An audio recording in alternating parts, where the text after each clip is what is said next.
ઉપરના વર્ગનું બહુમાન કરી.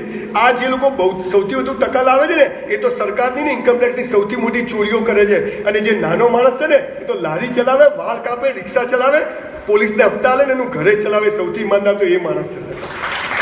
આપણે નથી કરતા. આપણને ખબર જ નથી કે આ બધું શું ચાલી રહ્યું. હું આજે બહુ નમ્રતાથી સમાજના વડીલો બેઠા છે. આજે એક ઠરાવ પસાર કરો કે ક્યારે પણ સમાજનું આવું ફંક્શન હોય ને તો આ સાલ ઓઢાડવાનું, હાર પહેરાવાનું બંધ કરી પુસ્તકો આપવાનું ચાલુ કરો. બંધ કરી શું કરવાનું? એક ઠરાવ કરો અને અહીંયા સહી કરો. અને બીજો ઠરાવ એ કરો કે સમાજમાં જે પણ માણસ વ્યસન કરતો હોય એને નાત બહાર મૂકો. આ કરવાની જરૂર બિલકુલ બહાર કાઢો. એ કરતો જોઈએ જ નહીં. પપ્પા લઈને જતા હોય બીડી પીતા પીતા પેલો કે સાહેબ અમુક મજા આવે તો આપણે પીએ. અઘરું કામ છે. પણ જો સમાજના ફંક્શનોનો જો કોઈ અહીં ભેગા થઈને લાડવા ખાઈને ઘેર જવાનું હોય તો આવા ફંક્શનોનો કોઈ મતલબ નથી. પણ આવા ફંક્શનોમાં આપણે એક ઠરાવ કરી શકીએ કે બીજી વાર સ્વાગત કરવાનું, બહુમાન જરૂરી. જે લોકો સમાજ માટે જીવે છે એમનું બહુમાન થવું જોઈએ, પણ એ પુસ્તકથી કરવું. મારી દીકરીના લગ્ન થયા, 2 દીકરીઓના. મેં લગ્ન કંકોત્રીમાં લખ્યું કે કોઈ પણ જાતની ભેટ સોગાદ લેવામાં નહીં આવે. સાહેબ 1800 ચોપડીઓ લોકોએ આપી દીધી, 1800 ચોપડી. અને મેં 2 દીકરીઓને 900 ચોપડીઓ આપી. અત્યારે મારા વિવાહીઓએ બી બીડી પીત બધું છોડી દીધું અને મસ્ત જીવે. એક ચીલો પાડો.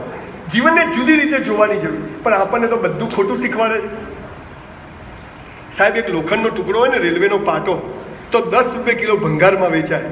પણ જો એમાંથી છરીઓ બનાવો ને તો એના 10,000 પેદા થાય. એમાંથી 100 ને ટાંકણીઓ બનાવો ને તો 1 લાખ પેદા થાય. અને આવી કોઈ ઘડિયાળના કાંટા બનાવો ને તો 10 લાખ પેદા થાય. કિંમત લોખંડની છે કે ઘડતરની છે? સારું આપણું થતું જ નથી. શું એ ઠૂંઠા જેવો માણસ અને છેલ્લે ખૂણામાં પહેલા દેશ હિન્દુ, મુસલમાન, પછી નાઈ, બ્રાહ્મણ, નાઈમાં પાછા 66 ગોળ 62 ગોળ એમ કરતા ઠૂંઠા જેવો એકલો ઉભો હોય ખૂણામાં. હું શું કરું? જ્યારે પડે ને ત્યારે પડછાયો બી હાથે હોતો નથી. ભાઈ બહેન બધા નાઈ જાય. એટલે વ્યક્તિનું મહત્વ ને મારો આખો આશય છે કે આપણે અંદરથી જાગી જઈએ. તમે જેટલા વક્તવ્યો સાંભળશો ને તો everybody wants to touch your mind. I want to touch your heart. કે જિંદગી સાલી અહીંથી જીવાય, અહીંથી નથી જીવાય. હવે આખી શું વાત છે? એક 10 માળની પાણીની ટાંકી હોય એના ઉપરથી નરેન્દ્રભાઈ કૂદકો મારે. તમે જુઓ, આપણને એમ થાય કે માતાજી જુદા છે, ભગવાન જુદા છે. 300 ધર્મ અને 3000 સંપ્રદાયો આપણા દિમાગની પથારી ફેરવી દીધી. ડુંગળી ખવાય, બટાકા ના ખવાય. ભગવાને જગ મારવા બનાવવા ના જોઈએ ને. તો હું નક્કી કરીશ કે ના ખવાય. સમાજ કે મારો ધર્મ નક્કી નહીં કરે. હું નક્કી કરીશ કે મારે રાત્રે ડુંગળી ના ખવાય કે મોઢામાં વાસ મારે. પણ મને વાસ ગમતી હતું તો ખાઈશ. મને તો દારૂ પીવાની ઈચ્છા નહીં.